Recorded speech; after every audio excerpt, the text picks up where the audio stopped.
All around us, the phrase return to the workplace is becoming more of a reality. For many leaders, this moment is an opportunity to not only bring people back, but also to reshape their organizations. The pandemic did something really interesting.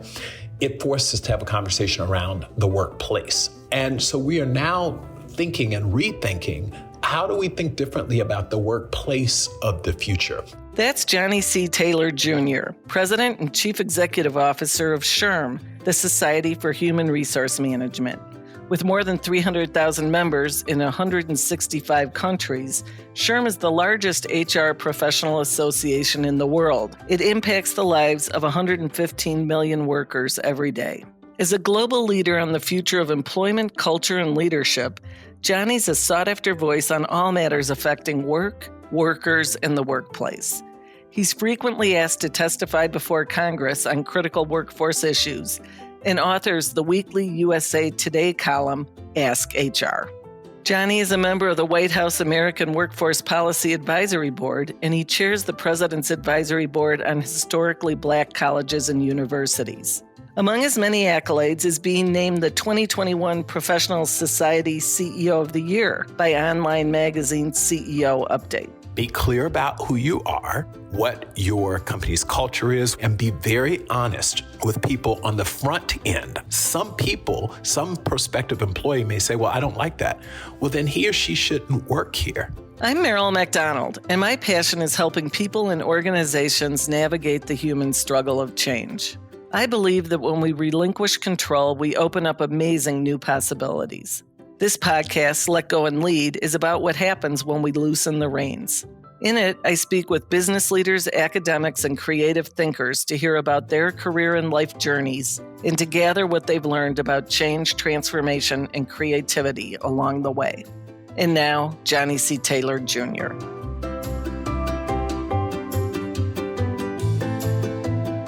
Johnny, thanks so much for joining us. It's really fantastic to have you here. Well, the pleasure is all mine, Maril. Thank you for having me. You know, it's really been interesting to watch your work with SHRM for the last 3.5 years, but you didn't start there, did you? No, I did not start there. So tell us a little bit about that. So how did your career track really go? Back in the day, I did my undergraduate work at the University of Miami, went off to Iowa to law school, and then came back to practice law.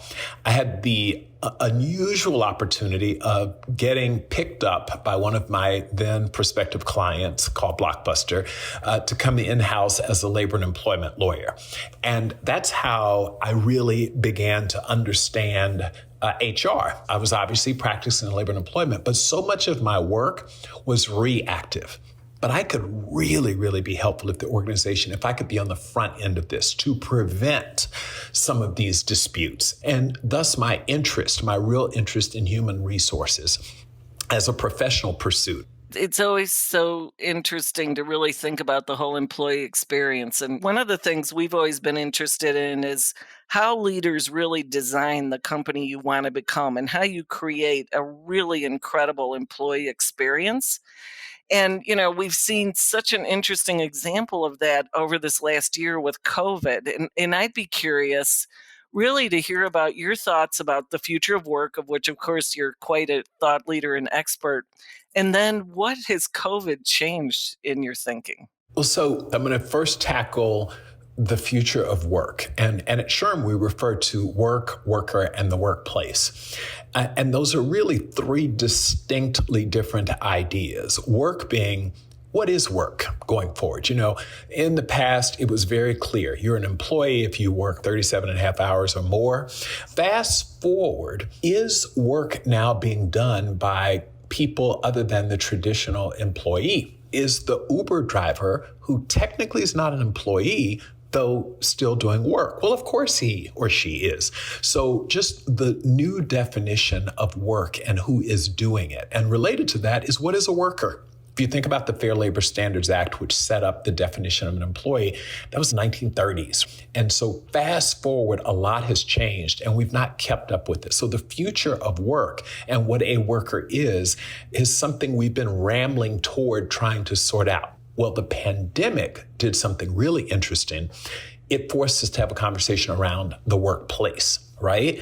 So historically, it was a perk or an accommodation to work from home. And now we were able to challenge that notion that work had to be done at a workplace, a defined static workplace.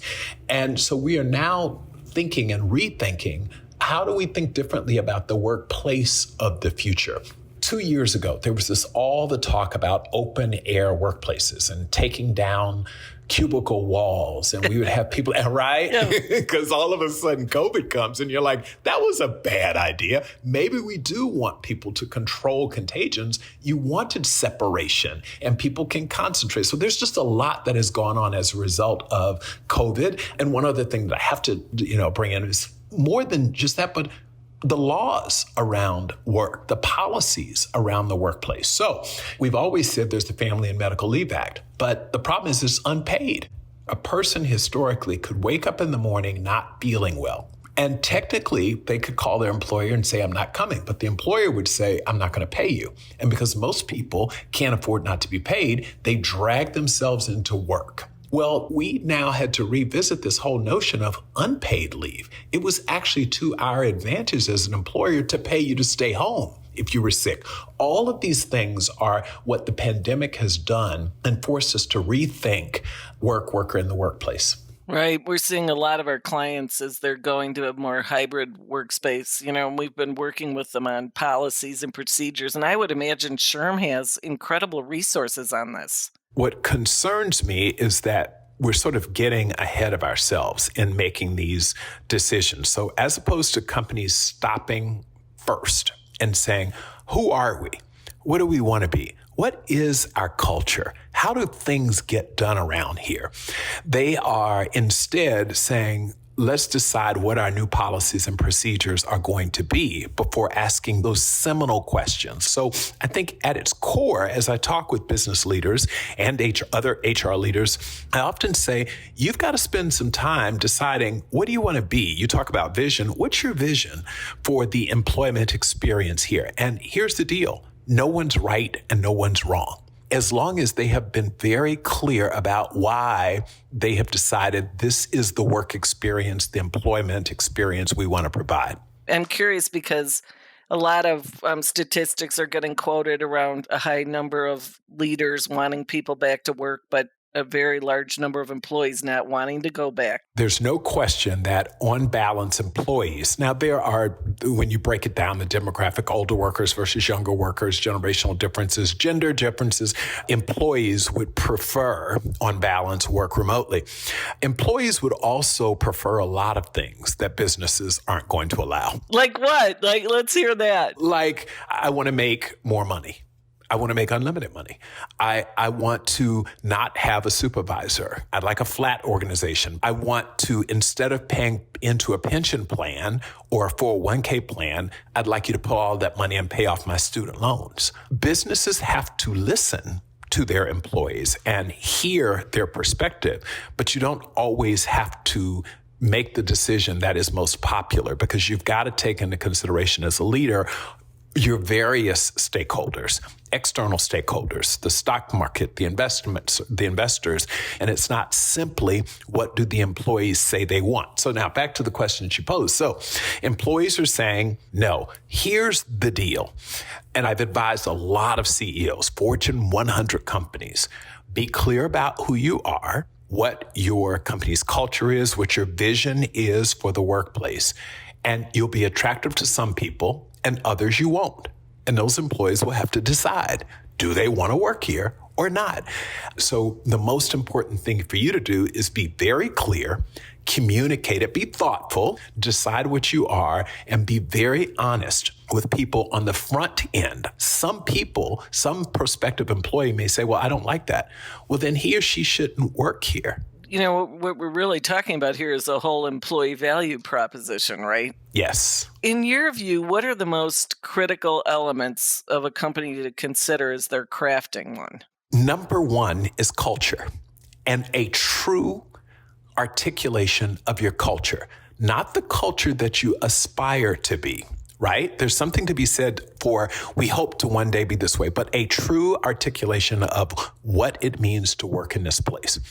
That's number one. When you think about an employee value proposition, if you can't get that right, then you're going to have a really hard time getting and keeping the best employees because you sold them on X and you delivered Y from an experience standpoint. So that's number one.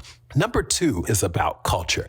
But the second thing is really communicating this and communicating and over communicating and reminding employees, this is who we are. You have got to remind people, these are our values, our guiding principles, this is our culture, and you've got to remind them consistently and you've got to live them. That's the big deal. Employees have said, and all of our research tells us, employees want certainty more than anything. And that's where this whole concept of trust comes in. When you ask an employee, do you trust management? What you're really saying is, do you trust management to be who they say they are? That's all. What else would you include in the employee value proposition, or how do you see them in terms of weighting? For example, comp and benefits, or the kind of work we do. So comp and benefits, it's in the top three. The reality is people need to feel like they're being paid fairly. And so comp and benefits table stake. And you've got to once again be clear about your culture. Are you an organization that says, I want to pay top of market? That's my brand. When I go work at X company, Goldman Sachs, we pay top salary because this is what we want out of you. By the way, there's a trade-off. Companies have to be real clear about their compensation and their benefits strategy. And that's where a lot of organizations fail. And so from an employee value proposition standpoint, there's a question mark, right? There are companies who decide I'm going to pay more base salary and put less at risk. So they have a smaller bonus pool. Some don't have bonus pools at all. We're going to pay you what we should pay you, period. Nothing's at risk. Others say, I actually want people who have some skin in the game. So you know what? I'm going to pay you at the 50th percentile of the market, but I'm going to have a bonus that could take you to 150% of market when we perform as an organization. Again, these are all conversations and discussions that have to occur within management, not just go out and put together a comp plan, but ask your question, why? And one thing that I alluded to earlier that's really important, like Generation Z and millennials, because of the student loan debt that they've taken on, that you did a survey and said, what do you want? What do you value more? A pension plan, 401k match, or student loan payoff? You know what the answer is going to be. Now, companies have to decide, but how attractive does that make me to a 50-year-old?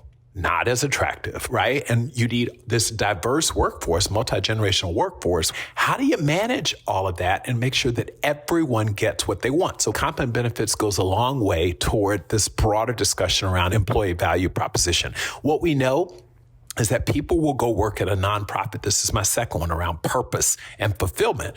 People will go work at a nonprofit at a fraction of what they could make in industry. People are now increasingly saying, but I also want to work for an organization that has a mission, a purpose, and that gives me fulfillment in my work. That's a big deal now, especially with the millennials and Generation Z. So all of those things in the mix, along with being clear about what your culture is, are a part of the employee value proposition. Thank you for that. And, as you're talking about this, I'm thinking about the fact that as we talk about being clear on who you are and having a vision, how does a leader actually go from that to actually transforming people's experiences? What steps do you really recommend people take? So funny, I've fancied myself a little bit of an expert in that because I joined here at SHRM, and 70-year-old organization when I got here. And that means revisit our culture. Like many organizations, there's a plaque on the wall or a statement in the handbook or now online that says, these are our guiding principles. These are our values. What people really want to know is, what's your purpose? Like, why do you exist? And how do I play a role in it? And so that was the first thing that we did, and something I recommend. You have got to get down with your senior management team. So it's not just the CEO, the executive team. And you can define that as your direct reports or a layer down, which is the direct reports plus one. But sit in a room, go away and say, who are we? What are we? What do we want to be? What is the work environment, the work milieu that we want to create? And that is the first step, is getting a lot of clarity. And once you do that and articulate it and reduce it to writing, then you've got to go out, step number 2, and test it with your employees. Does it resonate?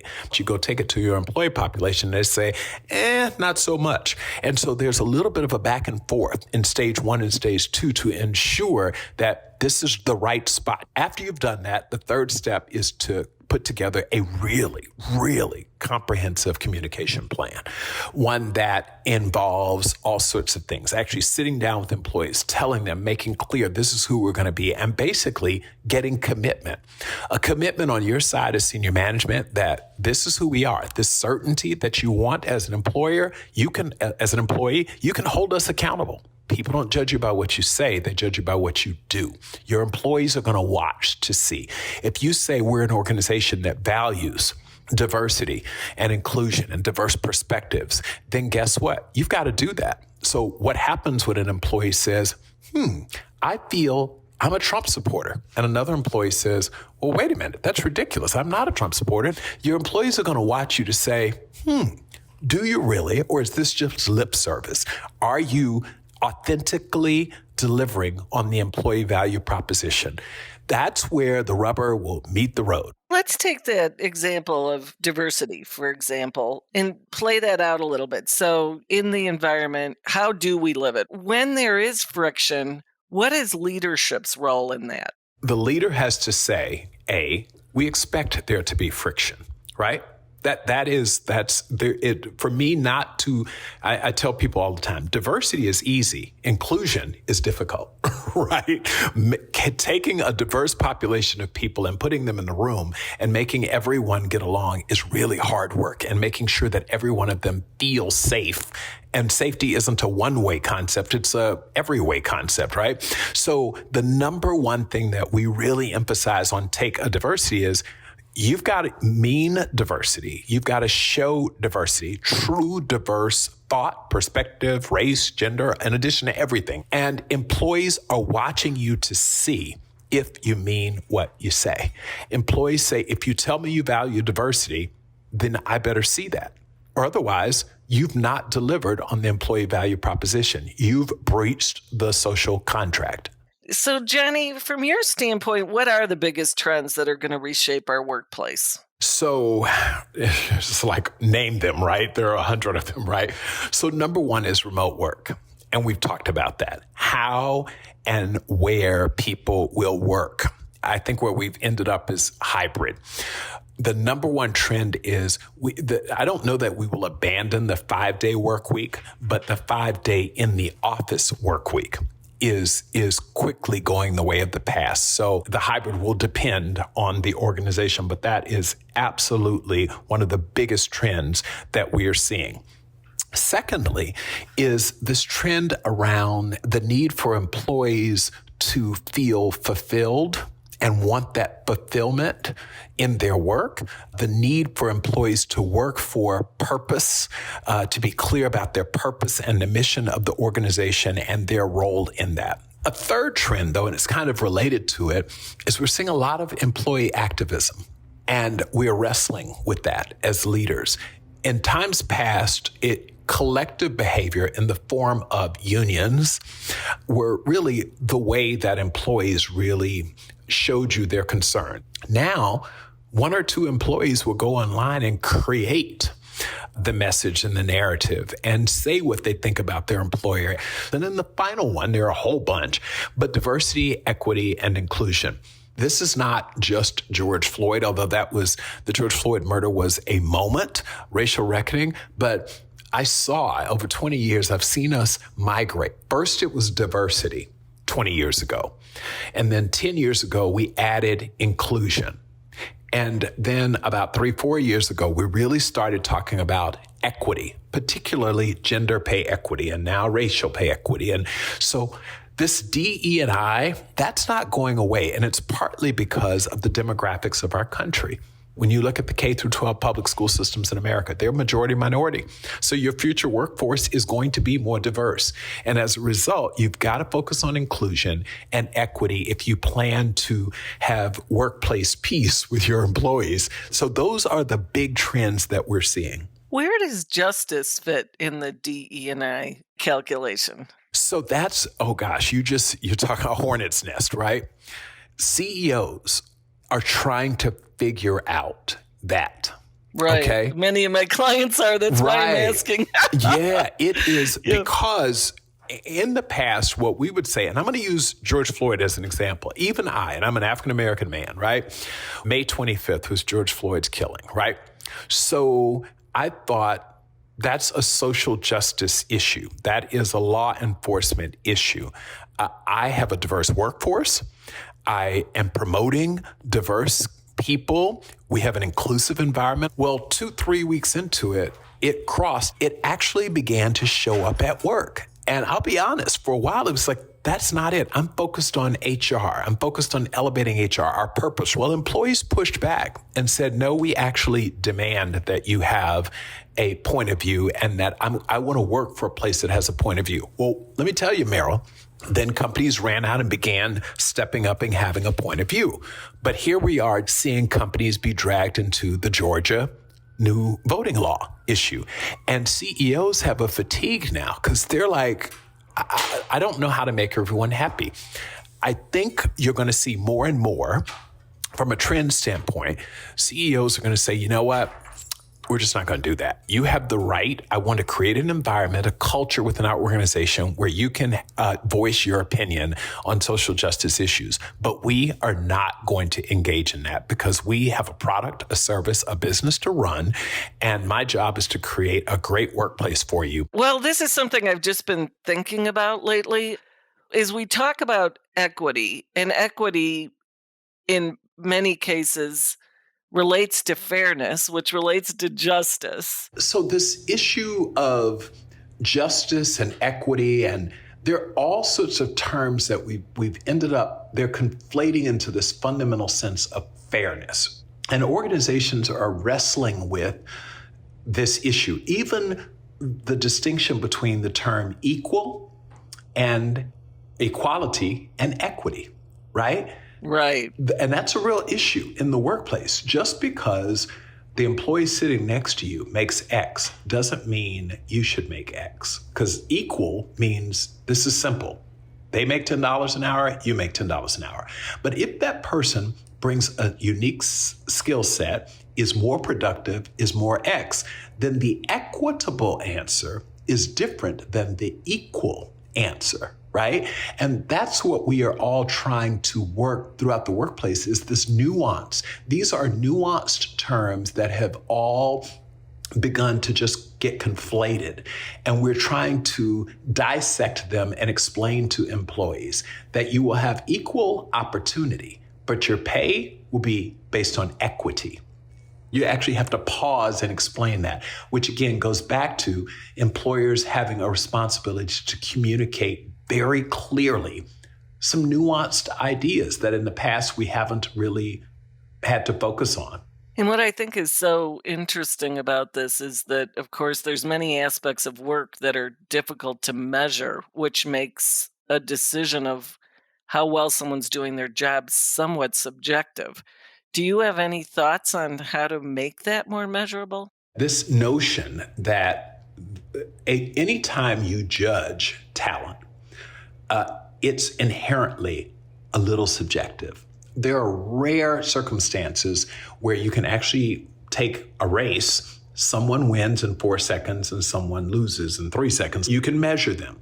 What we've got to do as leaders is be clear with employees. This is an inexact science. It is. We're doing better as HR professionals to get a little bit more objectivity, but the employment assessment will always be subjective. And what are you seeing now from your vantage point around what's really changing in the role of HR? Yeah, so the world of HR, remember there's this evolution. HR for years was known as personnel, and personnel was very transactional.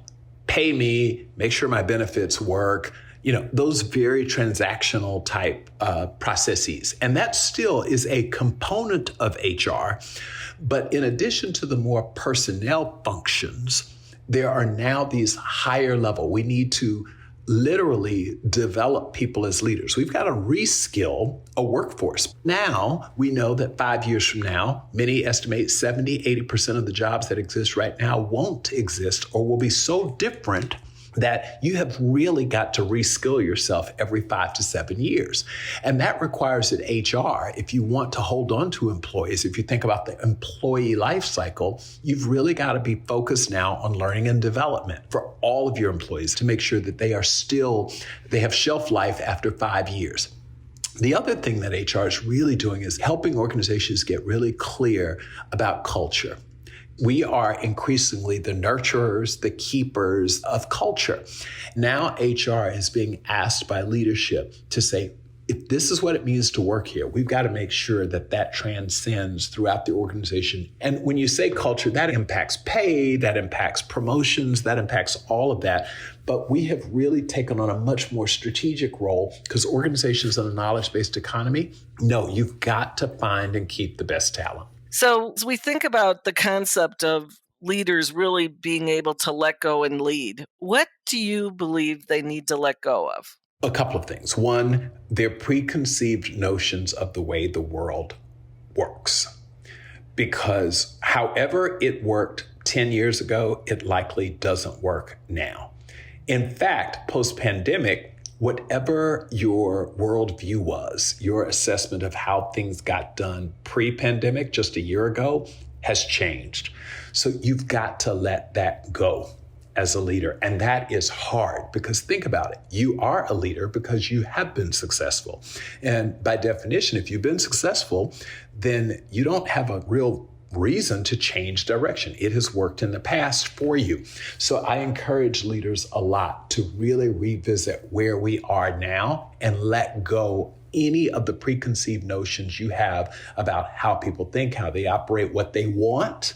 Everything has changed, and the pandemic accelerated that change. So now I'd like to ask you about your White House experience. I notice you've been on several commissions or advisory boards. Can you tell us a little bit about that and what it's been like? Oh man, fascinating. So it's important to know earlier in my life, I was very active in politics, worked for Janet Reno, and then fast forward, I worked with Hillary Clinton. I was a big bundler in her first presidential campaign. And then all of a sudden, in 2017, I get a call from the Trump administration. This is not something I applied for or even thought that I was being considered for because I was not a registered Republican. Literally, I was sitting in my office and I got a call that I needed to come to the White House. Luckily, I was dressed in a suit that day. So I rush over to the White House and I walk into a room and the President of the United States, and listen, no matter what your political persuasion is, this is the most powerful person on the planet. Of course. And you walk into the Oval Office, the enormity of it all settles in. And he said, I understand you have a commitment to our country. You're a patriot. I understand you have a passion for historically Black colleges and universities. He said, but I like the way you think about this. You come from industry. You know ultimately the importance of higher educational institutions providing the workplace of the future, and I'd like you to advise me on that. I'd like you to oversee the committee, the board that will advise me on this. And so I said, sure. And I had the great fortune of serving our country. And so we spent the next 3 or so years really doing some work that needed to be done for historically Black colleges. Well, midway in this process, I get a call from then the Secretary of Commerce, Wilbur Ross, who said, we're now going to really focus on the future of work so that we ensure that every person has the opportunity to experience the American dream. So that was my second big assignment, and I spent the time doing both for the better part of the last administration. It was phenomenal. And what an incredible honor. It was, yeah. So, Johnny, you're also, on top of everything else you're doing, a weekly columnist for USA Today called Ask HR. Yes. What are you seeing as the most prevalent questions that you're getting? So it's fascinating that we hear it. People don't understand workplace policy. Number one is people don't understand the idea of employment at will, that they can be fired at any time or they can leave at any time as long as it doesn't violate the federal law. The second thing is there's this major disconnect between what employees think employers are thinking about. I'm amazed at the letters that I get where people are saying, I'm afraid to complete this employee survey because my employer sent it out. What they're really doing is surveilling me. And you're like, no, they have no idea what you're saying. They don't want to know what you're saying because, frankly, there's some legal challenges and problems with them knowing. So it's really fascinating to see this major disconnect. Americans spend about a third of their life at work. Can you imagine being in a relationship for a third of your life? I mean, 8-10 hours a day, and you don't really understand what the other side of the equation thinks. And then the final one, we see a lot of questions, which came as a surprise to me. A lot of the issues, employees actually disagree fundamentally with each other. Where am I going with that? So I do a lot of work, and SHRM is a big supporter of getting talent back to work, which is a second chance initiative. We also do a lot of work on employing people with disabilities or employing abilities at work. You would be surprised how much discrimination actually comes from employees toward other employees. Employees say, sure, I love the idea of second chance as long as they don't work here. Sure, I believe that disabled or differently abled people should have job opportunities, but they slow me up. So it's amazing the questions that I get in the Ask HR column where employees, they say one thing and literally feel very differently when you're asking them. It's absolutely fascinating. That is interesting. And has it given you any insights on what leaders could be doing differently? Yeah, communication. It really has underscored for me how much we think employees understand the business that we're in, how much employees understand our individual company cultures, and how much they don't. And somehow, we as leaders are doing a horrible job of communicating who we are as an organization and how we operate. And I'm like, there's such an opportunity. If you don't know this, then your employer is failing at communicating. So, Johnny, you're obviously one of the most influential Black executives in the country. And what can you share with us about being Black and being an executive? Wow. So I'm not a Black executive. I'm an executive. I am Black. I'm a man. I'm a father. I'm a son. Like there's so many other characteristics that define me. And so the struggle is when people try to define me as a Black executive. And that, frankly, is one of the core problems. It's like there's this idea of what I should think, how I should think, and how I should experience work. That being said, what I will say is that I have had a phenomenal experience coming up the corporate ladder. All of those experiences were not positive. There were times along this journey where I understood and had to parse whether someone didn't like me because I was Black or if they didn't like me because they just didn't like me. Right. Right? I've had that as a woman too. Right. Yeah. And so what I started to do and really what helped me, two things I'm going to share with you. One, I think everyone wants to win. I think ultimately, yes, there are bigots and there are people who will make decisions based upon race, gender, age, disability. I mean, I got that. But at the end of the day, most organizations want to win. So they want the person who can help make them be successful. And if you go in believing that and making that, then what you do is you become indispensable to your organization, and then success is going to be yours. That's number one. It is really critical for your mindset to be one, not of deficit thinking, but what do I add to any organization such that I'm indispensable? The other thing that my grandmother told me growing up, she said something that I keep with me in my entire life. What someone else thinks about me is none of my business.